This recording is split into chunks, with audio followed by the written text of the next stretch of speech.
Salut les amis, aujourd'hui on se retrouve dans une chambre d'hôtel, c'est un des lieux où passe le plus un cycliste dans sa vie, et oui, pas forcément sur le vélo. Et aujourd'hui on se retrouve avec Barnabé Moulin qui va nous parler de l'intérêt de l'ostéopathie chez l'athlète, et en particulier chez le cycliste, avec presque 9 ans d'expérience dans le milieu pro, aujourd'hui ostéopathe pour Bahrain Victorious. T'as fait combien d'années chez Astana avant aussi? J'ai fait 5 ans avec eux, et ensuite j'ai enchaîné un peu en VTT avec le KMC Orbea, pour ensuite atterrir chez Bahrain, qui a été Bahrain Merida, Bahrain McLaren et Bahrain Victorious. Donc il en a vu des pattes rasées épilées, ça on peut vous le dire, et aussi des... Pas d'aussi grands champions comme moi. Et aussi voilà, j'allais dire des spécimens comme toi, un peu tordus, qui ont eu des problèmes d'épaules, de dos, de pieds, de jambes, et tu vas nous raconter tout ça. Allez Lolo, je vous laisse tous les deux, et moi je pose les questions. Alors Lolo, qu'est-ce qui t'est arrivé? Je te vois tout tordu. Tu sais, il y a un paquet de trucs qui sont tordus chez moi, hein, t'inquiète. Je suis tombé en moto samedi dernier. Grosse gamelle, l'épaule droite luxée. Et puis le reste tout en vrac, quoi. Comme une chute de cycliste traditionnelle. D'accord. T'es mâché pendant 3 jours. Donc comme on disait tout à l'heure hors caméra, t'as pas à gagner de course, donc tu vas pas lever les bras comme ça. Non, c'est ça. Bah, le gauche, bien. Le droit, ça va moins. Ouais. On est content. Ok, donc là je vois de face. Ok, demi-tour. Donc là, s'il y a quelque chose à lui demander, c'est maintenant. C'est mal là. Ok. Lève le bras droit. Ok. Ok. Bien. Le gauche. Ok, on voit tout de suite la différence. Essaye de mettre la main dans le dos du côté droit. Voilà, le blocage ici. Et le côté gauche. Ok, pas de problème. Ah bon, okay. J'en voyais un. Assieds-toi là. En fait, ça va être comme un mécanicien qui révise le vélo tous les jours pour voir si tout est bien serré. Donc quand on travaille avec les coureurs, c'est un petit peu un check tous les jours comme ça pour vérifier les points principaux. Donc quand c'est en course, c'est un check tous les jours. Et l'avantage quand on est hors course sur les stages, comme on les fait en hiver, comme on peut les faire au cours de saison sur des stages de préparation, ou même les journées de repos, c'est d'aller travailler un peu plus sur les choses un peu plus profondes. Comme par exemple ici, on va trouver une cervicale qui va pas du tout. Ça fait du bien là. Hein, j'adore. Ah ouais. C'est plus fort s'il te plaît. Ok, tu vas passer sur le dos. Tu disais Barnabé, c'est donc en course par étape par exemple, toi tu interviens tous les jours auprès de tous les coureurs ou c'est à la demande? J'essaie généralement de prendre en charge la majorité des coureurs. Maintenant ils sont en équipe de 8 sur les grands tours ou 7 sur les courses un peu d'un cran un tout petit peu inférieur. Donc de faire un check global de chaque coureur, au moins du leader et au moins des gars qui ont malheureusement chuté au cours de l'épreuve. Sur des points clés, ça va être par exemple vérifier si tout va bien au niveau du train moteur, au niveau des membres inférieurs, s'il n'y a pas un problème au niveau des lombaires, si le bassin est bien libre, etc. Pour éviter qu'avec le temps, ce déséquilibre puisse provoquer des lésions style tendinite au niveau des genoux, lumbago ou je ne sais quoi. Justement, c'est quoi que tu retrouves le plus fréquemment comme trouble du cycliste, entre guillemets? C'est quoi? C'est le bassin? Alors, on va dire les choses auxquelles on pense, nous. La pathologie la plus courante qu'on va rencontrer, c'est les douleurs de genoux. Ça, c'est classique chez les cyclistes. Mais l'origine, elle peut être très variée. Par exemple, ici, chez Loïc, là, je trouve... Bon, il a un bleu, mais c'est pas parce qu'il a pris un choc. Hein. Il fait le coquet. Mais là, on a par exemple une cheville bien bloquée et qui va avoir une influence au niveau de la dynamique du genou, qui va avoir un genou qui va avoir un petit peu tendance à flotter sur le vélo, sur le pédalage. Au lieu d'avoir un genou bien libre, bien fluide, il va avoir à compenser parce que la cheville ici n'est pas libre. Je trouvais que tu flottais pas mal aujourd'hui. C'est vrai, mon genou, il a toujours... Tu m'avais dit qu'il était plutôt collé que flottant. Je n'ai pas surpoussé un verre. Donc là, sur ce test-là, je vais voir par exemple que là, on va voir... Je ne sais pas si on voit bien la caméra, mais là par exemple on a un bassin qui est relativement libre et par rapport à ce côté-là qui est complètement bloqué, qui ne va pas bouger. Donc ce qu'il faut voir, c'est que le bassin sur la selle va avoir tendance à pivoter droite-gauche comme pour la marche, mais sur un mouvement bien particulier adapté au vélo. On va avoir cette rotation sur la selle et si on a un bassin qui a tendance à être verrouillé d'un côté, là encore on va avoir une influence au niveau du genou parce que la jambe va pas s'allonger ou se raccourcir comme il faut. Ça peut, avec le temps, sur des épreuves d'1 semaine ou 3 semaines, avoir des problèmes d'appui au niveau de la selle, avec des inconforts au niveau de la selle. Alors les gars vont dire c'est la selle qui va pas, c'est la peau de chamois, mais ça peut être aussi parce que mécaniquement, c'est toujours un appui du mauvais côté, quoi. Par exemple, des choses comme ça. Donc après, sur des choses comme ceci, sur l'aspect préventif, je peux être amené, par exemple pour Lolo, à libérer, tu tiens ton genou, relâche bien ton pied, on va être amené à les libérer, voilà, des choses comme ça, pour retrouver une cheville un peu plus libre, voilà, tu vois. Ah, c'est mieux là. Bah oui. Tu vas voir demain comment je vais te faire subir sur le vélo. On va aller chercher un genou. Attends, je vais négocier une séance aussi après. Voilà. Donc déjà, on retrouve un bassin un petit peu plus libre parce qu'il y avait des tensions au niveau de la cheville. Je sais pas si tu le sens, mais là. Donc là, séquence émotion. On arrive du côté où ça va pas du tout. Alors, il faut bien penser que des fois, les gars, ils se prennent une grosse bâche et ils sont tout pelés parce que les maillots sont tellement fins, il n'y a aucune protection. Donc on va se retrouver avec la moitié du corps pelé. Donc il faut t'adapter dans ces cas-là. Il faut s'adapter. Justement, tu arrives dans... je te laisse finir le mouvement, mais je te pose la question pendant ce temps. Laisse aller. Tu arrives à quel moment, toi, dans la prise en charge du coureur? Et on sait qu'il y a beaucoup de soins qui sont prodigués. Il y a le massage, il y a parfois des étirements, il y a parfois aussi une phase de warm down, il y a plein de choses. Il y a le médecin qui intervient quand il y a une chute. Toi, tu arrives à quel moment dans tout ça? Tout à la fin ou tout au début? Alors, quand on est sur la plateforme tous ensemble, généralement, on a une discussion relativement rapide. Ça va être sur les groupes en interne, parce que je peux ne pas être sur place quand il y a par exemple une chute, par exemple. Mais si je suis sur place, je peux avoir le contact direct du coureur qui vient me voir et me donne l'information. Mais il y a toujours une discussion avec le médecin et puis une organisation avec le kiné qui va faire les massages, avec d'autres choses. Ça peut être un contrôle antidopage, une interview, quelque chose. Généralement, je prends en charge assez rapidement de manière à ce que le coureur puisse récupérer assez vite, quoi. Parce que s'il y a un blocage important, qu'il puisse arriver à récupérer assez vite de ce blocage. Voilà, donc là on va libérer ce bassin. Voilà, sur le dos. Et là il gagnait 20 watts. Pas grand chose, 20 watts. 20 watts sur 2, quand on part de 200, c'est 10%. Donc 10% de gain. 220 FTP. Regarde ça. Et là, on trouve un bassin qui déjà va un peu mieux. Donc, il y a plein de choses. Avec Lolo, il faudrait passer une journée entière. Il y a toute une carrière de haut niveau entière. Soulève les fesses encore. Pose. Voilà, sur l'autre côté. Donc une chose aussi, il faut s'adapter parce qu'on travaille dans des chambres d'hôtel. Il faut faire un petit peu de sport aussi. Il faut toujours pouvoir bouger la table. Il faut s'adapter. Bon, quand t'as un grimpeur sur la table, c'est pas compliqué à bouger. Hein. Non. Des dégrépels, c'est plus compliqué. J'ai eu quelques coureurs, je ne tairai les noms, mais c'est un peu plus complexe. Ouais. Voilà. Voilà, sur le dos. Ah, bien entendu. Tu me dis si je me trompe, mais ça peut aussi être très rapide, c'est-à-dire que tu les checks tous les jours, mais tu peux très bien identifier un problème. Je vois qu'en fonction, une manipulation peut résoudre un problème par moment. Exactement. Après, comme c'est des coureurs que j'ai l'habitude de traiter sur toute l'année, voire sur toute leur carrière, certains c'est le cas, en fonction s'ils sont en forme, pas en forme, ça peut aller très très vite. Sur l'habitude, j'ai des coureurs, j'ai l'exemple d'un qui est un petit grimpeur léger autrichien qu'on a dans l'équipe. Ouais, tu peux dire le nom là parce que tu as donné trop d'infos. Tu vois, Hermann Pernsteiner par exemple, j'arrive à lui faire un check complet, rééquilibré, vraiment complètement un bassin, une lombaire ou quelque chose, en 10 minutes, un quart d'heure, ce qui est exceptionnel dans le cabinet, parce que je travaille aussi au cabinet à la maison. Un patient lambda, je vais avoir 3 quarts d'heure, 1 heure, voire 1 heure et demie.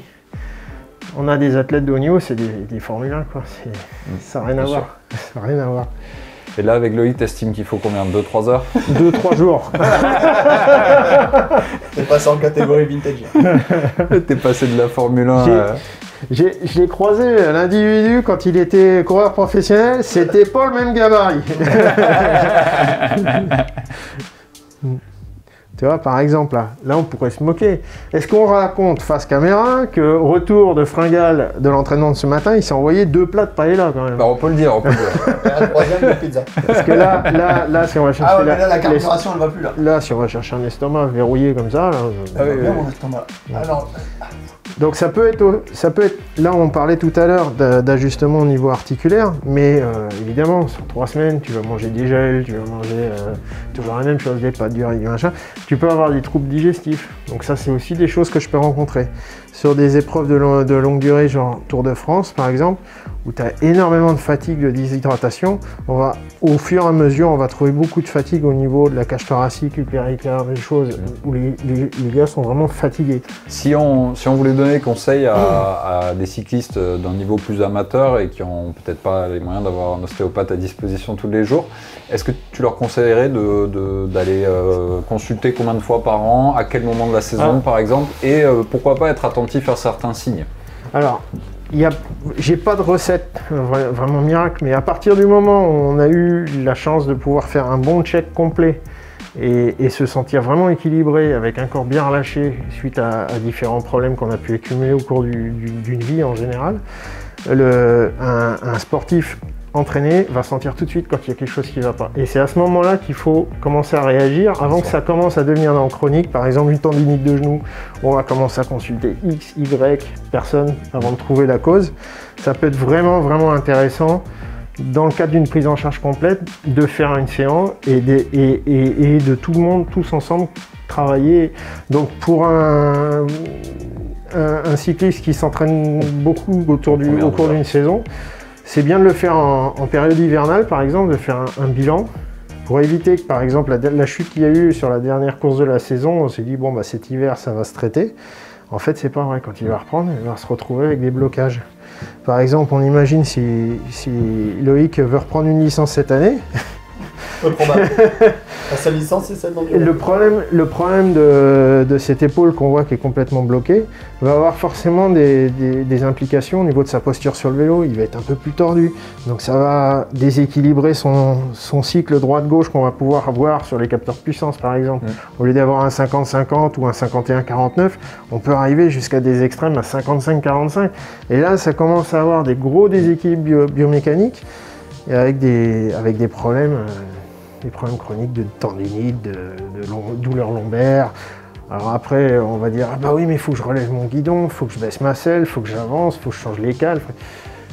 Parfois, il y a la mécanique du vélo, ok, mais il y a la mécanique du bonhomme qu'il faut surtout vérifier. Donc là, par exemple, suite à la luxation de l'épaule, il y a déjà des contractures qui sont installées sur le thorax.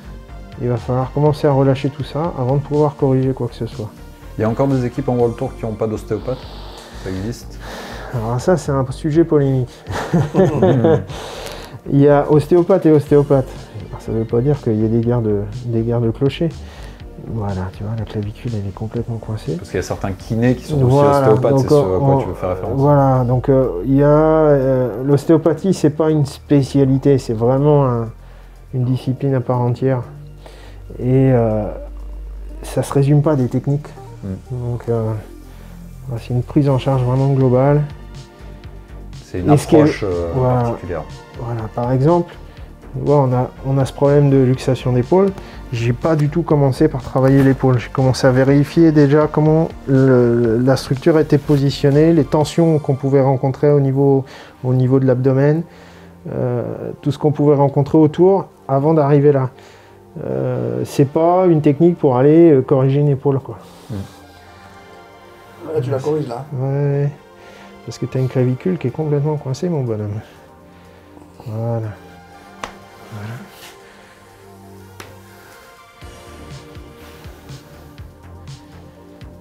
Laisse aller, tranquille. Laisse aller. Il faut vraiment que tu aies confiance, tu relâches tout. Là, voilà. Et donc, c'est aussi un moment important, enfin privilégié, où on a un contact direct avec le coureur qui peut parler de ce qui le préoccupe et comme pour le masseur, hein, on a un contact vraiment privilégié. Il y a un rôle psychologique un peu. Aussi, oui. C'est important d'avoir un ostéo en qui on a confiance et avec qui on a l'habitude de travailler. Ouais. C'est la première fois d'ailleurs qu'on travaille ensemble. Ouais, c'est vrai. Ouais. Alors il y a la technique des bronzés fonds du ski, on aurait pu lui donner une grande baffe avant. Ouais, Il aurait pas dit non. Je vote pour, on peut Tu la votes tester pour celle-là. Pour aussi. Tu vois, faut arrêter d'embêter ses petits copains. Je les embête pas. Ils seraient perdus. T'as mangé toute la paella à midi. Ouais. Et les œufs. Ah, les œufs, ils font plaisir. Voilà. Alors là, c'est là qu'il faut filmer. Là. Parce que là, voilà. Ça, c'est interdit en France. Ah, tu crois Mm. Ah, on n'est pas en enfance là. Ah, monsieur. C'est bon, je suis mort.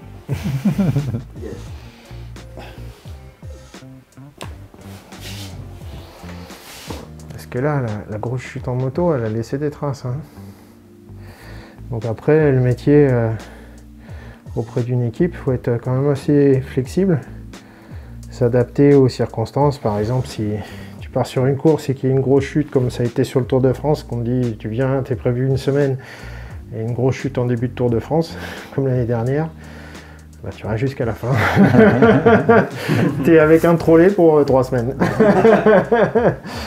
Et après, ouais, il faut s'adapter, il faut savoir être flexible, il faut savoir que des fois, bah, tu vas rester 2 jours à la maison à repartir sur un stage, sur autre chose. Donc, voilà. Et puis la vie au quotidien, comme c'est un groupe, ça ne se résume pas à faire que tes consultations d'ostéo dans la chambre. Hein. Ça va être aussi voir un peu la bobologie du matin, par exemple. La dernière petite tension qui pourrait amener à être travaillée dans le bus, tout ça avec les kinés qui sont là. Après, c'est conduire un véhicule, Oui, bah oui, après, aller comme aider tout- sur des tout staff. ravitaillements, Ouais, bien sûr. et voilà, on est tous pareils, on fait partie d'un groupe, et le but c'est d'arriver à aider pour la performance, quoi. Voilà, tu vois, ça relâche. Tac. Et il y a quand même de bons restes, hein. Ouais. Il est pas bon à acheter encore, l'artiste. Ça va. Et à garder un peu de souplesse, ça Ouais. lui permet d'encaisser. S'il vous plaît, j'irai pas jusque là. Non, moi, j'ai pas tout cassé déjà. Voilà. Mais t'as bien tapé quand même, hein. Voilà. Voilà, regarde ça. Alors, essaye de lever le bras. Lève. Ok. Le plus important sur ce mouvement, c'est en vélo, par exemple, quand il y a un problème d'épaule, c'est la main dans le dos. Ouais. Pourquoi? Oui, Parce qu'il y a les poches derrière, monsieur. Là, je me suis fait la Et si tu as le réflexion tout à sucré l'heure. à gauche, ou à droite par exemple, le sucré à droite et le salé à gauche, et que tu n'arrives pas à mettre la main à droite Le chapeau. derrière, tu te bouffes le salé toute la journée. Et là, Le c'est gel moyen. gaffe. Et voilà. Donc, il y a encore des choses à voir. Donc là, ce qui est intéressant, c'est de voir le résultat que ça va donner dans 2 jours. Remets la main dans le dos. Voilà, tu vois. C'est mieux là déjà. Ah bah oui, hein. Je peux me gratter un peu plus. Ouais. Mais là, ouais, faut laisser le corps réagir. Hein. Donc, du coup, tu me dispenses des 2 prochaines sorties vélo. Non. Ah. Je dispense de t'accrocher à la moto pour rentrer à l'hôtel. Ah, non. Ça, c'est pas cool, ça. Laisse aller. Serre les coudes. Laisse tomber. Voilà. Voilà, là c'est bon. Tourne à droite. Voilà, gauche. Regarde à gauche. T'as vu la différence? Tout à l'heure ça tournait pas à gauche. Ça peut être intéressant pour un mec qui emmène un train, s'il peut pas tourner la tête pour voir que les copains sont derrière. Ça peut être gênant. Voilà. Voilà, remets-toi debout. Donc là, par exemple, le coureur pourrait partir au massage ou venir du massage un peu plus détendu. Ça dépend, il faut qu'on communique entre nous dans les équipes pour voir un peu comment on s'organise, quoi. Parce qu'il faut aller vite. Ouais, On a très peu de temps, en fait. Quand des fois, sur une étape du tour, on arrive à l'hôtel à 19h, il faut qu'au grand maximum, à 21h30, ils soient débarrassés puis- pour aller manger, quoi. J'imagine qu'en étant seul, tu peux pas forcément tous les prendre avant le massage ou Non. tous les prendre après non Voilà. Il faut vraiment s'organiser, donc faut qu'il y ait une communication dans le groupe. Tourne à droite encore. Voilà. Gauche. Voilà. Bon, on part de loin, hein, mais déjà on a avancé. C'est déjà pas mal. Je crois qu'avec moi le chemin il sera jamais fait. Voilà. Tac, déjà là, le bassin ça va te faire du bien. Hein. Ok. J'étais dans les basques. Voilà monsieur, Merci beaucoup. avec plaisir. Ben, merci Barnabé Merci. en tout cas pour ce partage d'expérience. Voilà, si vous êtes coureur, vous n'avez jamais testé l'ostéopathie, comme il l'a dit, on est encore en saison hivernale, ça peut être l'occasion de faire un essai, de faire un petit check-up avant de repartir sur une saison et vous allez peut-être découvrir que c'est pas la position le problème, mais comme il le dit, c'est la biomécanique plutôt que la mécanique. Et voilà, ben on continuera à échanger et puis voilà, on vous laisse parce que moi j'ai encore ma séance à négocier. Allez, likez, partagez, commentez et on se retrouve bientôt sur JC en français. Salut. Salut.